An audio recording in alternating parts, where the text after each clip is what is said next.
এই দুনিয়াতে যত অপরাধ হয়, যত অন্যায় হয়, যত অপারেশনের জুলুম হয়, তার মূল কারণ হচ্ছে আমরা আখিরাতকে বিশ্বাস করি না। ঠিক কি না?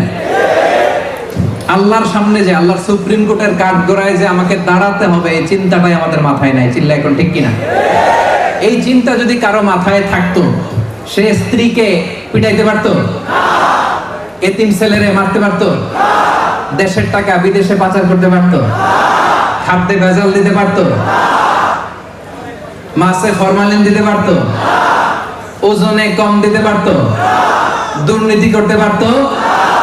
এজন্য আখিরাত আমাদের মনে আসা জায়গা, আমরা মারা যাব, লা বাইর ওয়া ইন্না ইলা রাব্বিনা লামুনকালিবুন।